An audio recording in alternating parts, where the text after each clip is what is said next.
This is John Drabinski, and you're listening to the Black Studies Podcast, a Mellon Grant-sponsored series of conversations examining the history of the field.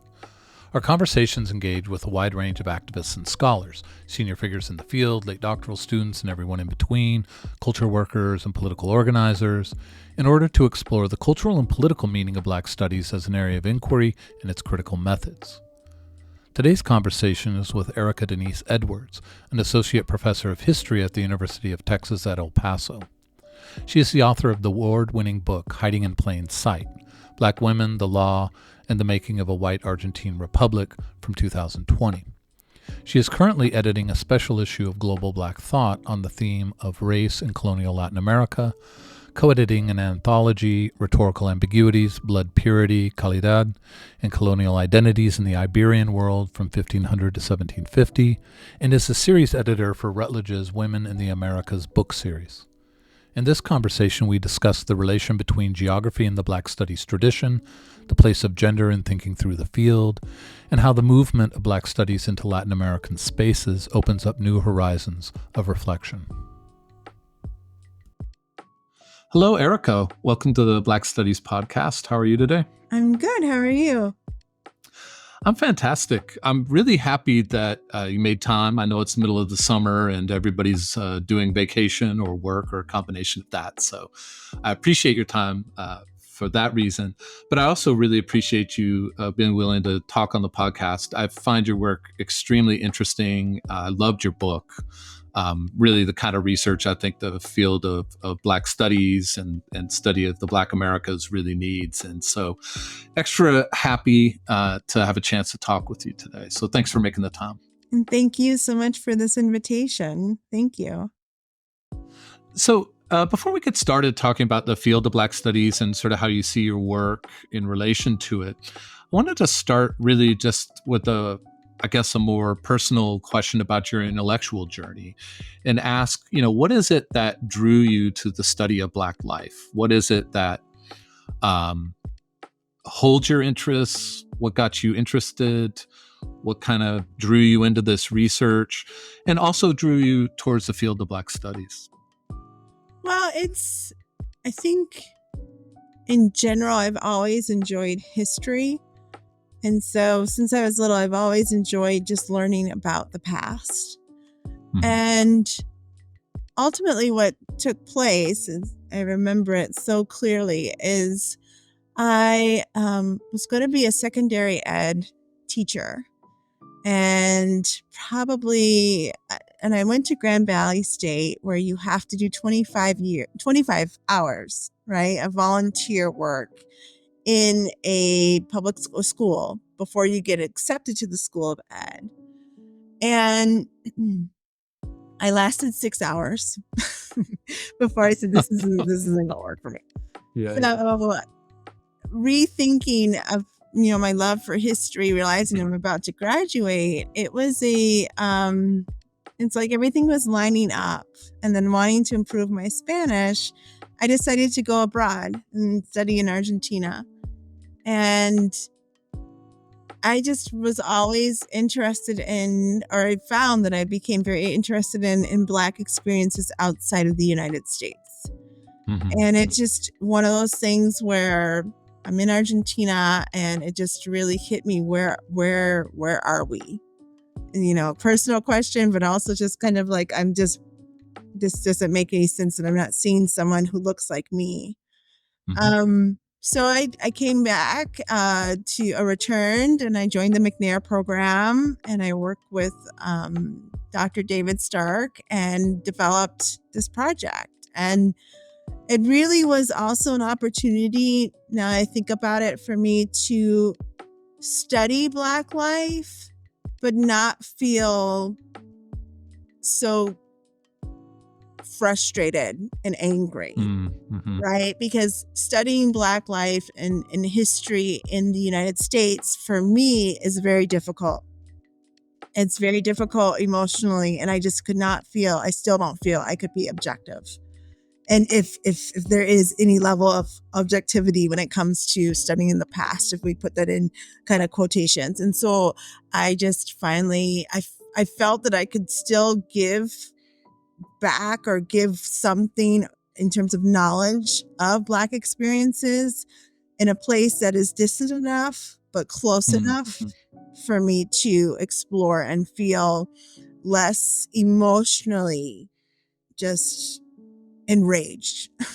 And so that's basically where that kind of came from is again this happenstance of going abroad, but then also just really learning of their history, which is I found fascinating, and then feeling again that I could still talk about Black life, but I don't have the emotional frustrations that I do when I think about what has happened to Black people in the United States.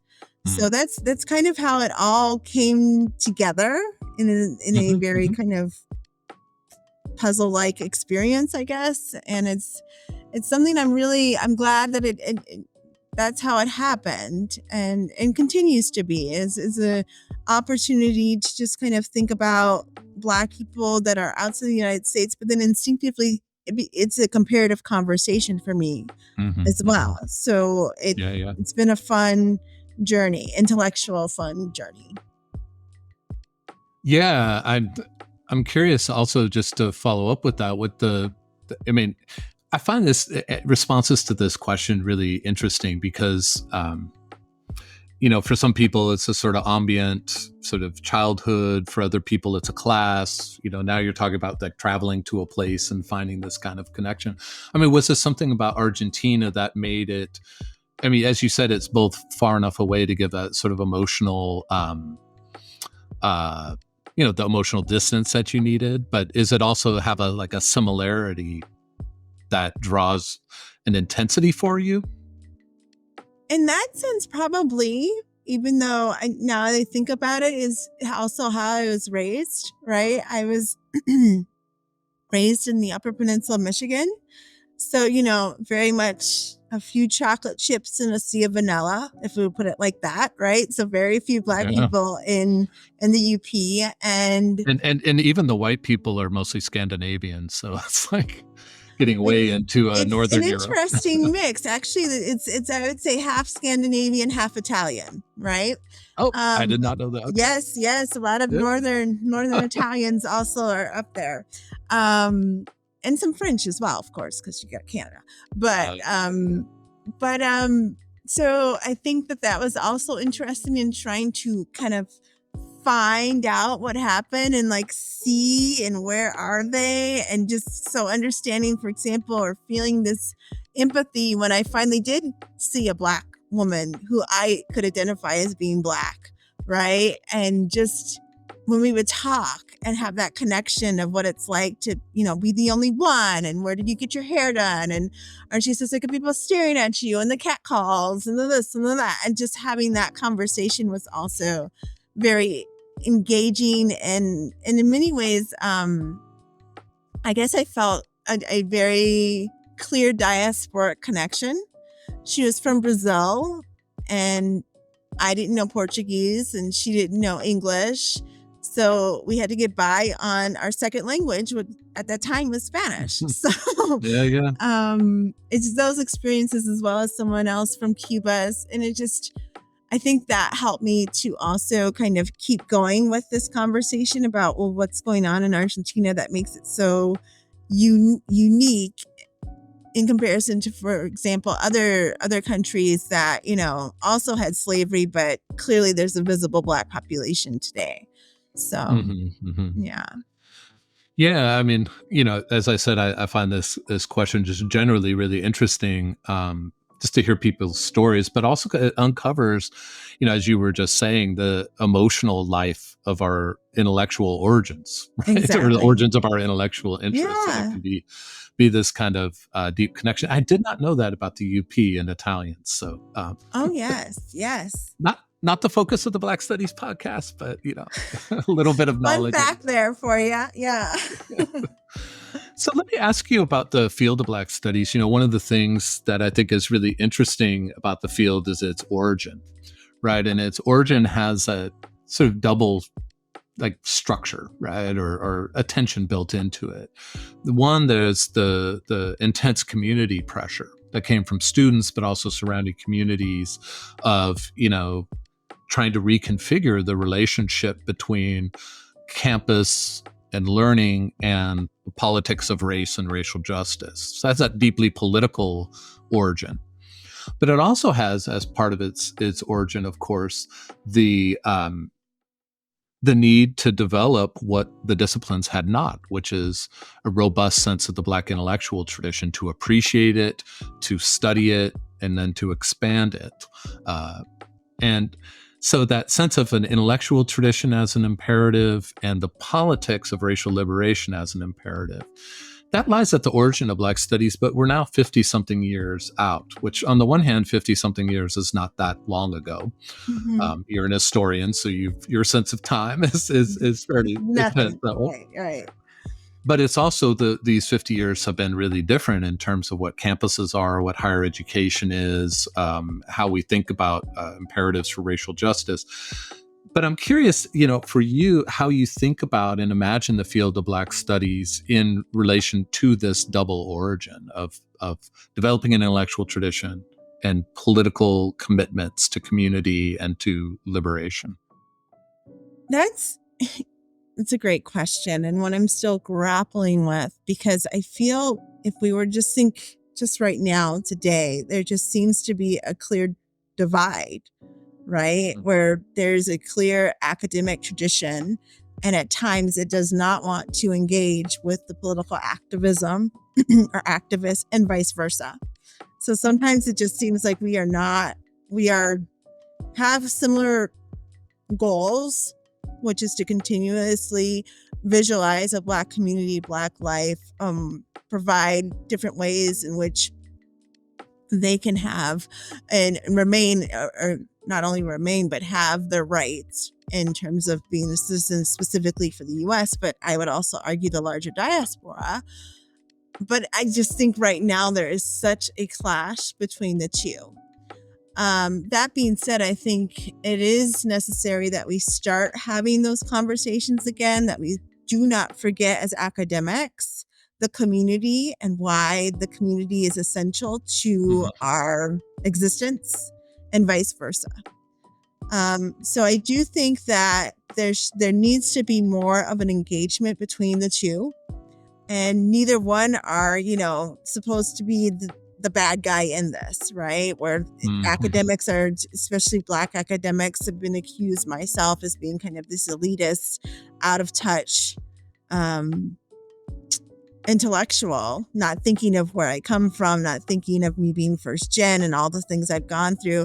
And then there's also this feeling with, I think, activists that they've, yelling and screaming and yelling and want to put forth things, but there's a lack of follow through, so to speak, possibly to actually see it come to fruition. More just kind of like the yelling and the screaming at times, not in all cases.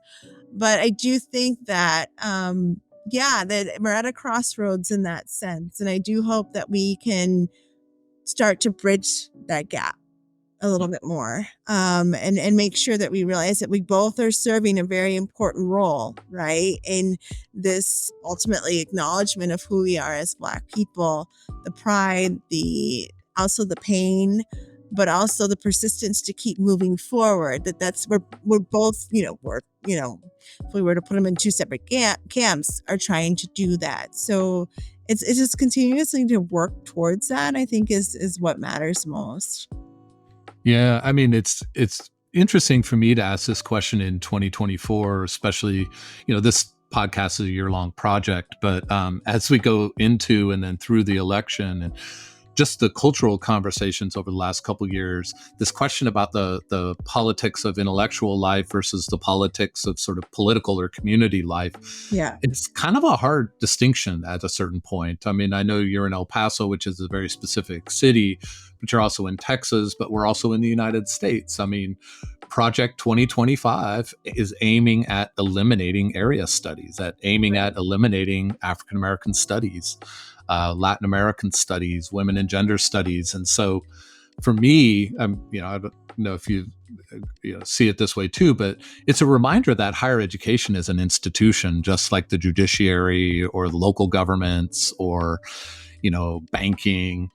And all of a sudden, the politics of what's actually happening in classrooms and in writing and in public lectures it's deeply political too, and in ways that maybe we could hide until all of a sudden somebody declares war on what we do. And now all of a sudden it seems like, all of a sudden it's clear that there's a material stake in what we do. We're not just ephemeral kind of essay writers who teach a class and everybody forgets what we taught them. Even though, by the way, we experience students forgetting what we taught them. Yes, or the things they remember, you're like, what? You're just so haphazard some of the things they remember. So, yeah, and I think you really hit on what that means, especially being in the state of Texas right now and being on the front lines of kind of this growing emphasis on telling a different type of history, right? That doesn't have to always be, Black centered or women centered or LGBTQ plus centered, like all that stuff. They see it as kind of marginal, like sprinkle it in when you need to, but that's not the real history. And that's kind of what we're dealing with right now. And it is very, very disconcerting when you think about, Project 25, which I do think is very real and one that all of us should be having a little bit more oomph and emphasis on trying to think of ways that we can get ready for this, right? Yep. And I guess there's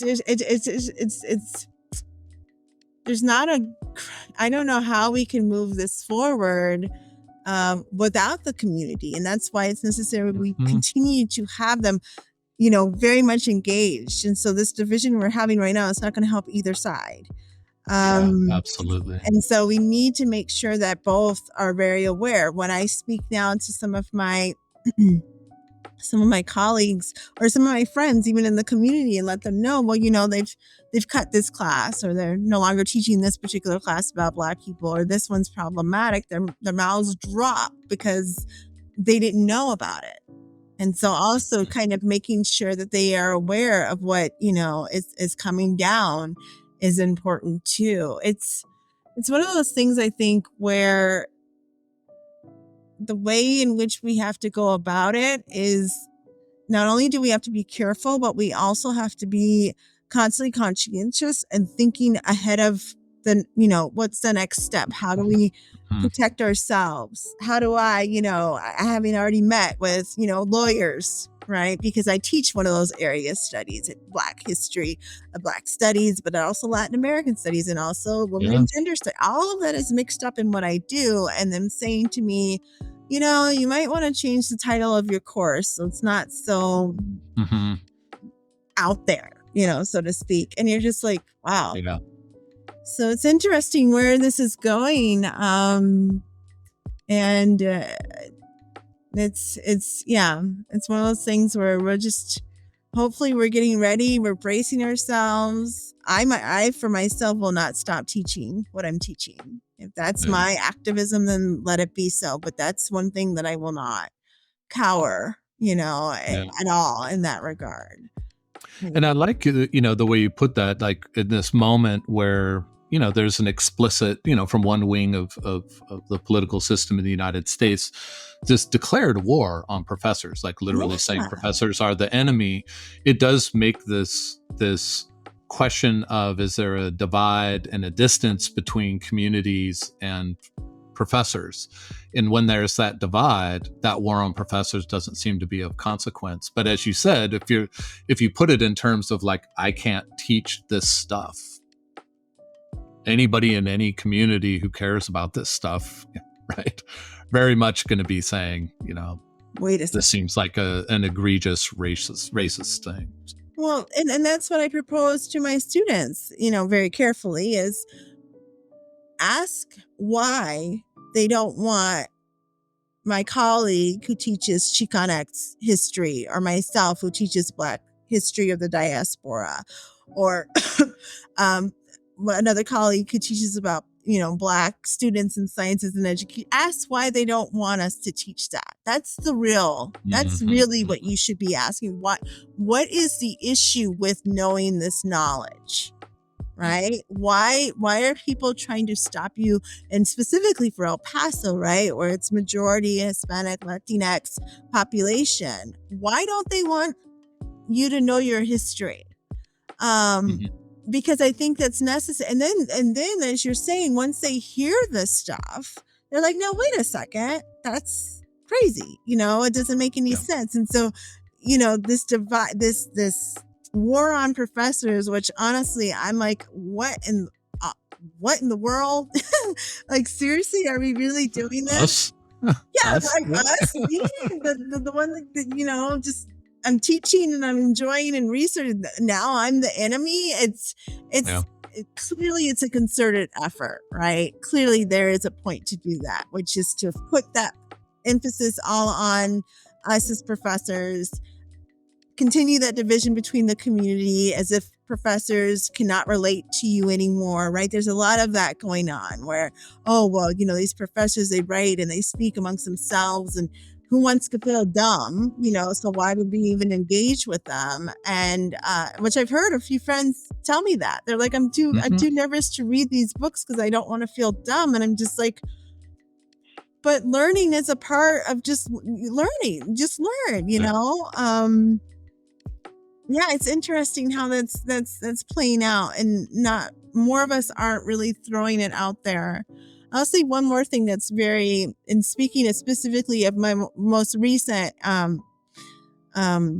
let's say, explosion or controversy, was I wrote a very interesting and provocative op-ed in the Washington Post during the World Cup 2022, which it went everywhere, which was fine. And I was shocked at first at how much people, especially from Argentina, but they really got on me for, not telling the right history.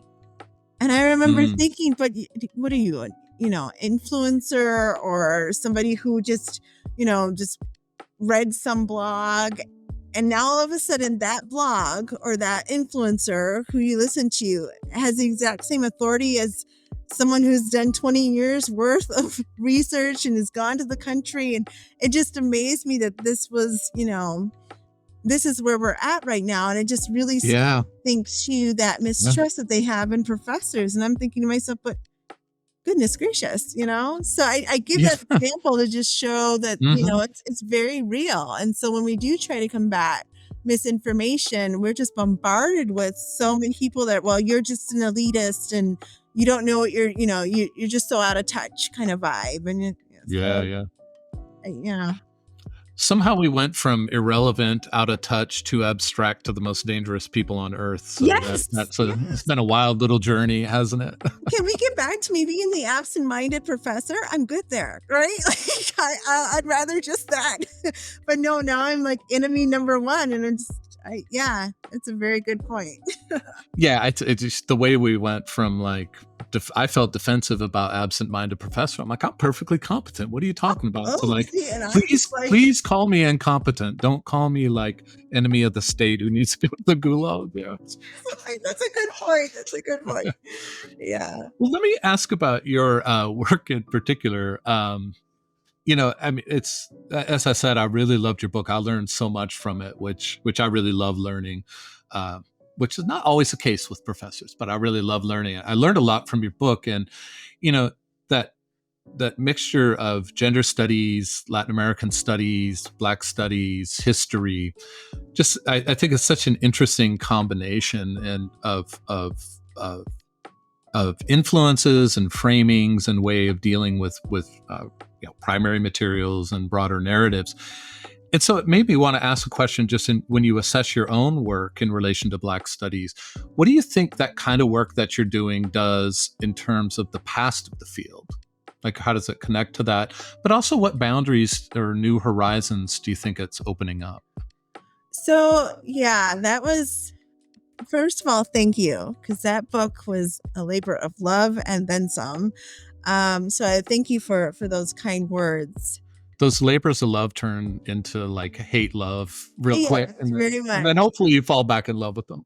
Yeah, once the book was done, right, and out there, and receiving such positive feedback for me, which was, great from US based historians, but once my Argentine colleagues also embraced it, I was on cloud nine. Oh, that's perfect. Yeah. So I think, and just speaking about the book, I was actually quite nervous because I did feel I was pushing the boundaries on how we want to maybe view ourselves in Black studies. And that ultimately the argument is, here you have these Black women, right, that are pretending to, become, not only pretending, but performing to such a level that is Oscar worthy that they become white women, or they, embrace indigeneity in order to evade, enslavement, or marry who they want to marry, i.e. they are, intentionally part of this whitening process. Mhm. And I saw it for me at this time as a level of some level of resistance, because clearly they're not thinking this is going to have ramifications for generations to come. But I think that's what I'm doing here is I'm looking at more of the intra dynamics of Black studies and Black experiences. And I want us to also see, as I'm hopefully continuously going to show, our own levels of how we embrace white supremacy and perpetuate it. And so sometimes, as I've received some, very much against, why would you want to do that? Why are you talking about that history? Why would you even propose that that's even a possibility? And so it's been, I get challenged quite often from people that just don't want to have that difficult conversation. And to be frank, I didn't think I was going to find that myself. But that's what you do. You follow the evidence and you let the evidence speak for itself. And that's what I found in the case of Cordoba, Argentina.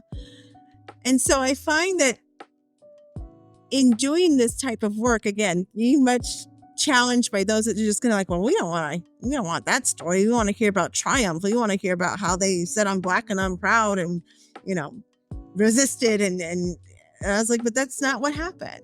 Sure. And so is their experience any less deserving of telling their story than someone who was able to do it, or people who were able? So that's how I finally had to accept. And I think for me as a, historian, and I'm so grateful that so many other disciplines, really embraced and continue to embrace my work, can see that this is the conversation that needs to be had, though. And this is part of Black studies. This is part of understanding Black experiences, which is diverse, complex, and dynamic. Yeah. And so, yeah, it was understanding that's where I am adding, so to speak, to that conversation. But also within the diaspora, because it's not about, primarily the United States or the British Caribbean, right? It's this place, freaking, the other hemisphere, Southern Hemisphere, where people have forgotten, so to speak, or don't find that there's a conversation to be had about Black people in a place that's predominantly white. And I say this because it took forever to find a press that was so excited about my work, because they kept saying, who cares? Nobody cares. Yeah. Nobody cares about, well, what do you mean Black people? Nobody cares. It's not going to sell. So to have the press that I had, Alabama, actually say, yes, we love it, I was so excited. But that's I still think is the, majority.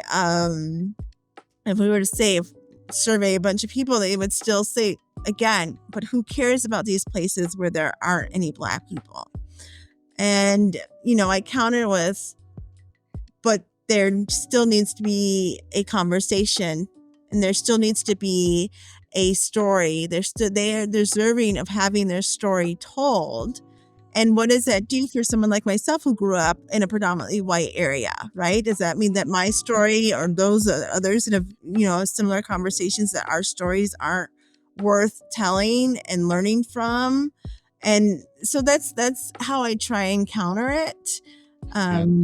So yeah, I think that's what I'm doing. I'm pushing it for us to think of the intradynamics within the Black community, also within, a larger diasporic conversation as well. I love that. I mean, I think that, you said this, so I'm just really repeating, but I think the way your book expands, anyone who picks it up has to expand how they imagine the geography of diaspora. That itself alone, in addition to all these other things you're talking about, pushes the boundaries of the field. I mean, Afro-Latinx studies is such a new category, right? A scholarly category. It's not it's one of the oldest forms of Right. life in the Americas. Yeah, no, I love that answer. Thank you. And let me sort of follow up a little bit with, thinking about your research and thinking about your research in relation to teaching in where you teach in an area of studies, but also a discipline, being trained as an historian and the methods of historical research, but also working in Latin American studies, right? That's an interesting mixture for me because it's area studies and discipline at the same time. And I'm interested how you feel that has impacted your research and also your teaching, your classroom practice, your writing practice, your sensibilities in both of these areas of what we do. That's definitely something I had to continuously grapple with because I am trained as a historian. I agree with most of what I've done in terms of how I read the documents, the way that my methodologies are very much based off of a traditional sense of social history, without a doubt. I will not dismiss that whatsoever. I am a social historian.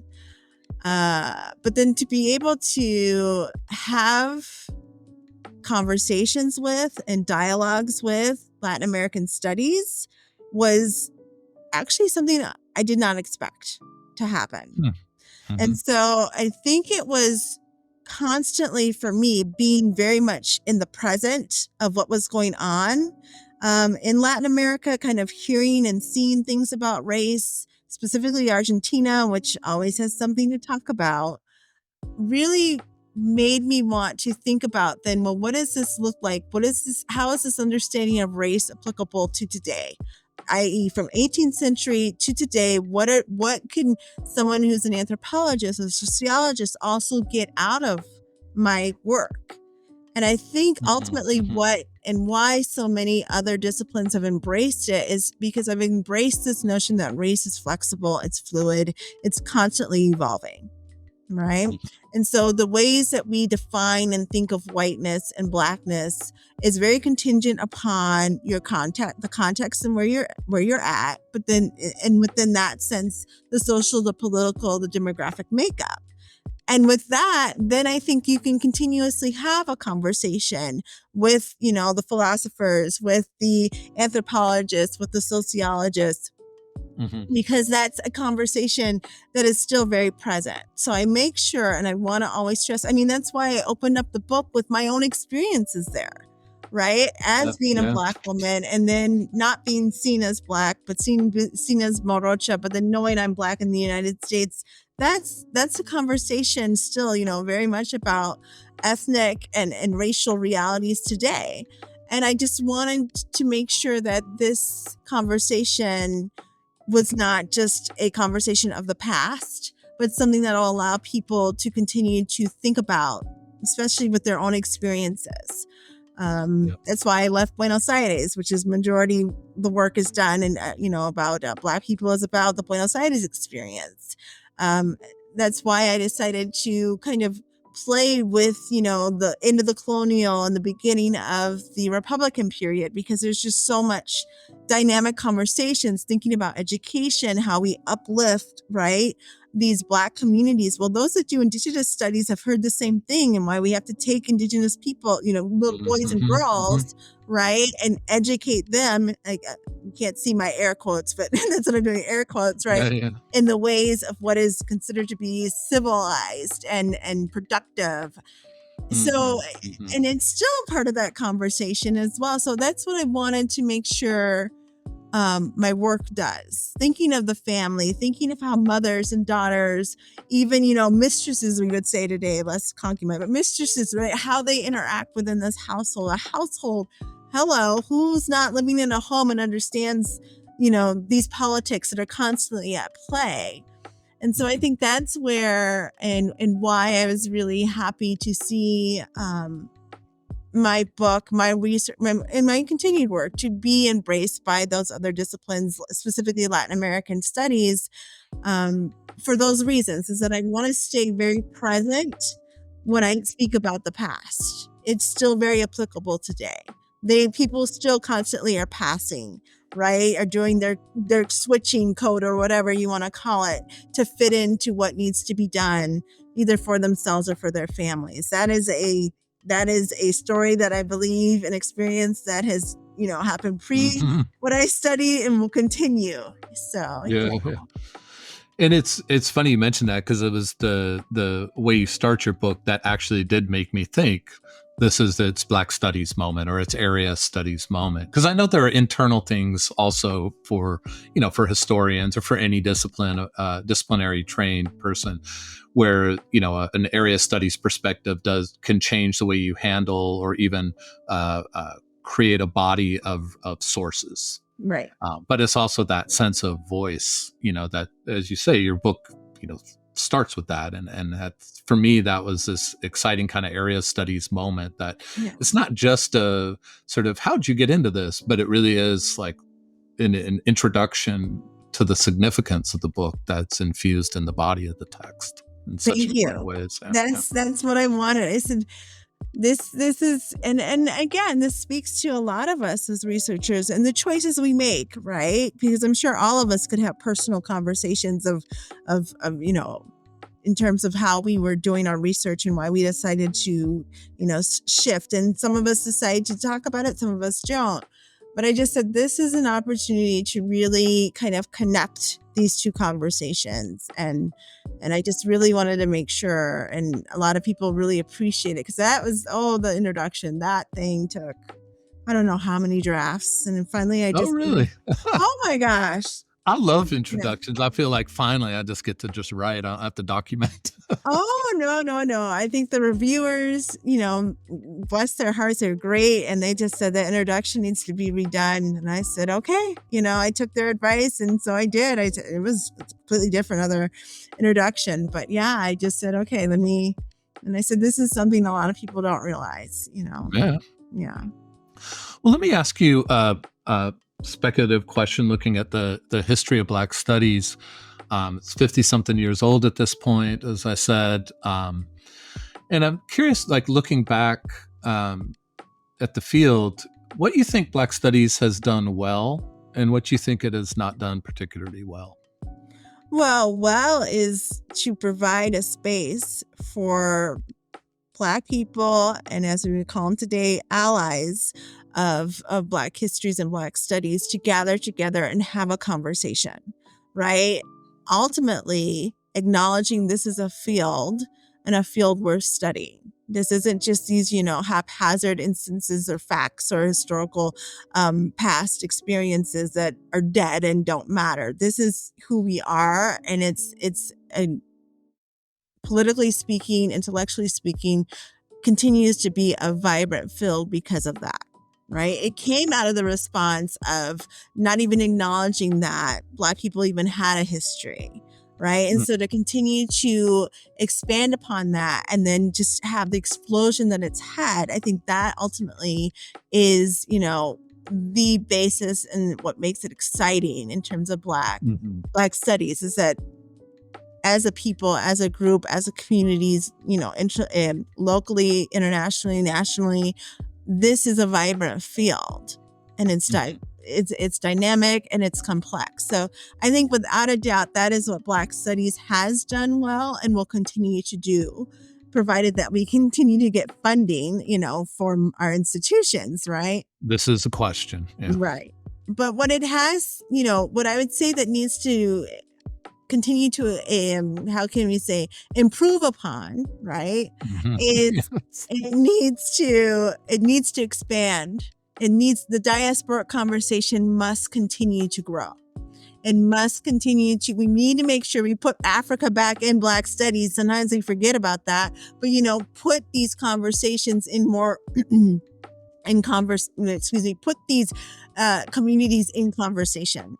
I think that is, and oftentimes it's, as somebody who does diasporic Black histories, you always feel a little bit of the outlier, right? In terms of, well, not always, but I do, of having these conversations until they hear similar experiences and they're saying, oh, but that's Argentina. I said, yeah, but it's still a Black experience, right? And so I think that's where, and as it grows, especially as you mentioned, Afro-Latinx, yes, let's pour into that, because it's another conversation that needs to be expanded upon and included within Black studies.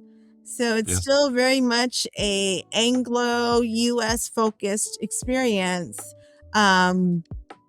And I'm hoping with my work and others, the brilliance that has been coming out, that we will continue to connect this diaspora and show that the tradition is beyond, U.S. borders.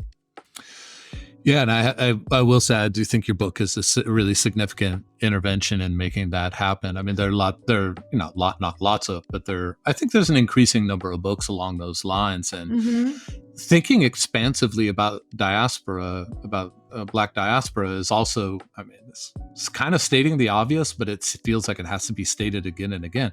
It's not an embellishment or a creation. It's something that's been sitting there. I mean, I just think about, I know this is anecdotal and about sports and about popular cultural stuff, but, as you said, when you wrote that piece in the Post about soccer, it's like, these things matter to people. Yes, they do. But I cannot tell you how many people I talked to, scholars, but also, non-scholars, who have to be reminded that Spain and Portugal are entwined with colonial history and enslavement. Yeah. It's very strange.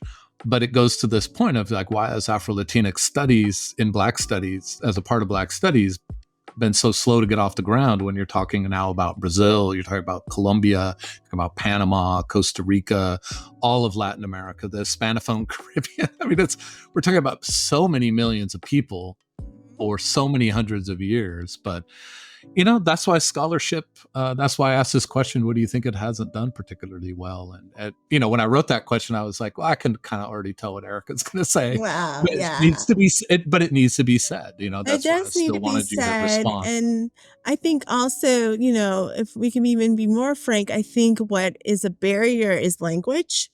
Not a lot of us know other languages. Barrier. Yes, right. And so, when I just recently did a Fulbright in Colombia, and, I'm talking to some Black students and, possibilities of them either particularly traveling or doing other work or things like that. And it's, the barrier of not knowing English. Well, flip it for those of us that are intellectuals, right? It's the barrier of not knowing Spanish, French, Portuguese to kind of continue this engagement. So there's no doubt about it. Language is an issue that hopefully we will, as more of us that do diaspora and we're responsible in learning the languages, will continue to kind of provide that bridge, because it is true. I think we still think, even if we do talk about the Caribbean, it's the British Caribbean that'll get some conversation. But like you said, the Spanish and French, even the Netherlands, right? Curacao, hell, we forget about the Dutch being there as well. Yeah. They did their thing too.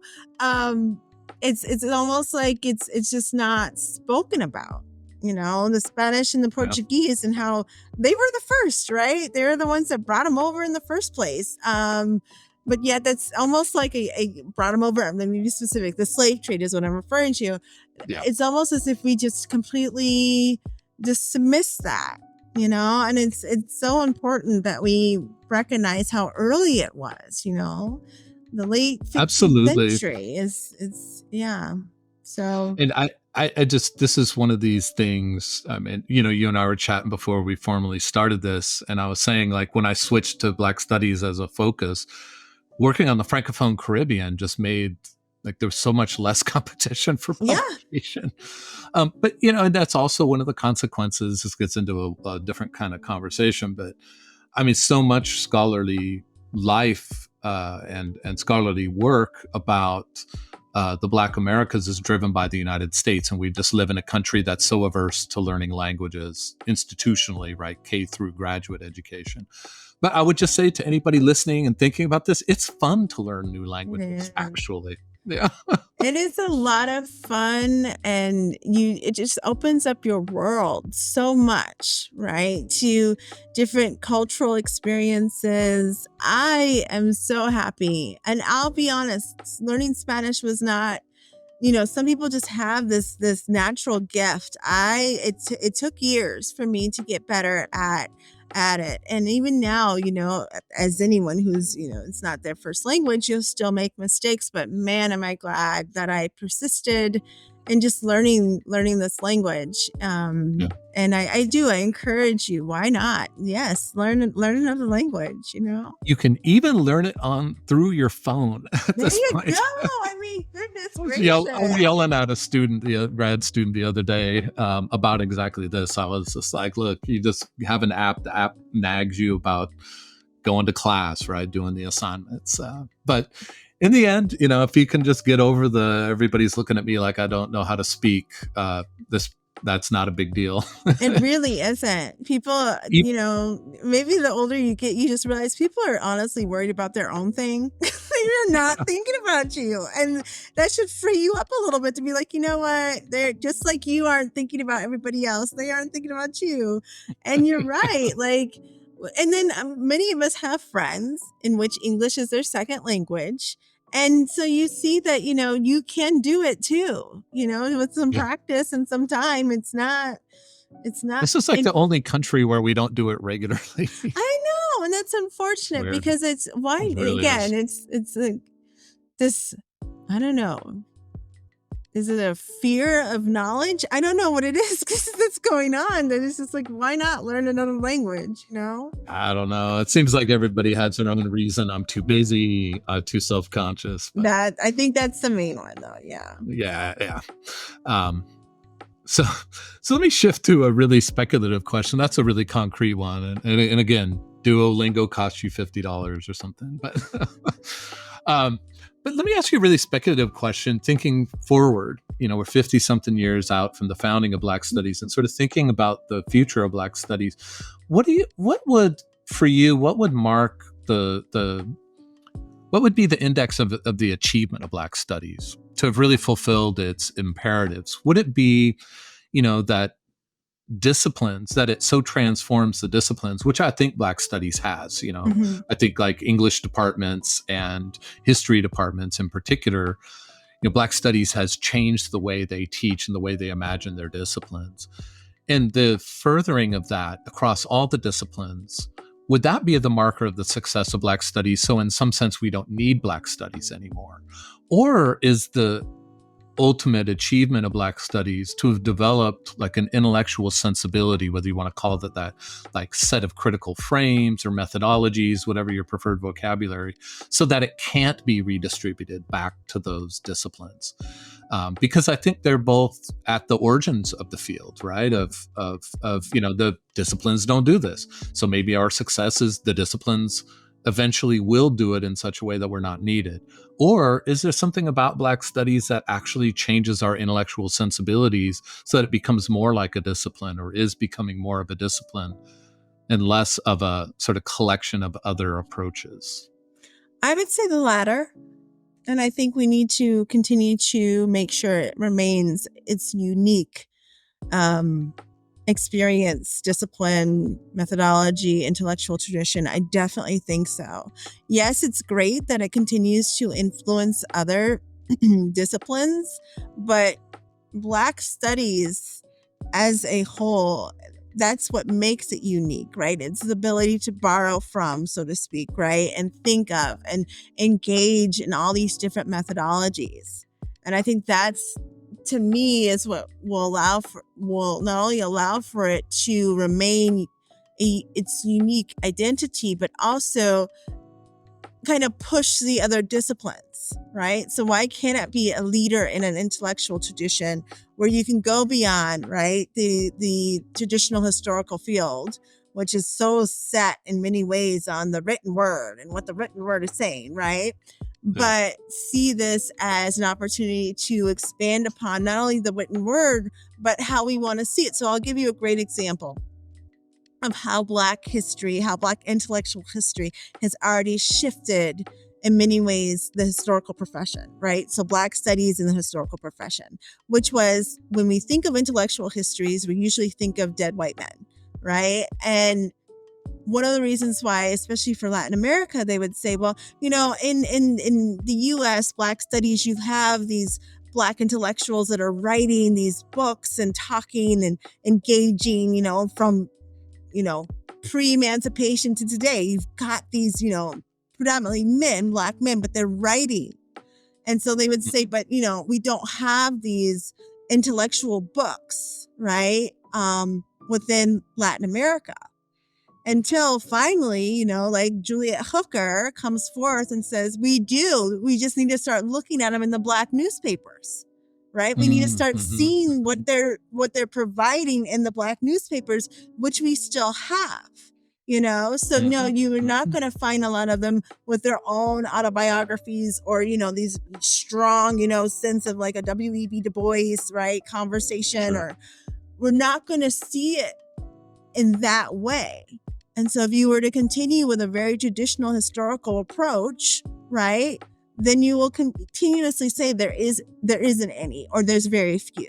But it takes what? A political scientist, right, to have this not new sense, but actually challenge the field of history to say, but you have that. And so let's look at and understand what they're saying within these Black newspapers, which are throughout Latin America. Even Argentina has some. And that's where you'll see what and how the Black community is thinking. And so that's what I mean by the ability for Black studies to continuously be its own thing and almost like ahead of, right, these traditional disciplines by then coming, in many ways, quote unquote, giving back, right? With, well, just think of it this way, and like turning it upside down. And while these history can still stay quote unquote true to the written word, but why don't we, read against the grain, as they constantly say, and see it differently, and looking at these sources and not seeing, okay, the poems that they're writing, why can't we see that as intellectual history, right? Why are we just seeing this as the romantic mode and that's it? No, there's something to be said about this lament, for example, in Argentina, when they're talking about, Italians coming over and taking over their jobs, so to speak, and which we would say today is very xenophobic, but also this fear of being replaced. Why aren't we seeing that as intellectual histories? And so I give that as a concrete example to just really show why Black studies is imperative to the institutions and, of course, the various disciplines that, I find are increasingly relying upon it. It's what makes it unique. And that uniqueness is what will continue to drive, ideally, this field. And I really do want us to continue to be creative in how we are seeing and understanding Black life.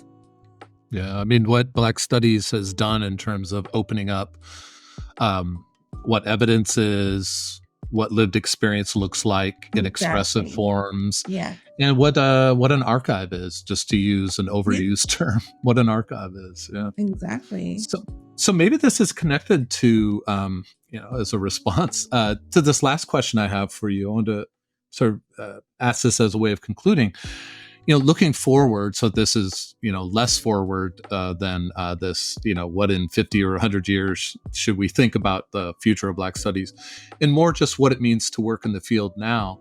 What is the question that you think we should all be asking? In terms of working within Black studies? Yeah, what should Black studies scholars be asking about? Okay, I'll just be blunt and say, Argentina. Where the hell are the resources? Where are the resources? And why are we not being supported? That's the question we need to ask. The intellect is there. We have intellectual capital. We have brilliant minds ready to get to work. Where are the resources that will keep the Black Studies departments and programs alive and thriving? That's the question. Because we have it. We have, brilliant minds ready to get to work. That's my question. We have minds, we have resources, we have books, we have departments, but this question of resources, that's the hardest one to ask. But it also gets back to my second question about the origins of the field. Maybe some of these questions of politics, that's where it gets really, really concrete. It's not time to take it back to the community and make that connection. I don't think enough know how many programs and departments are being underfunded. And if they did, there could be a different conversation between the two groups. Definitely. Yeah.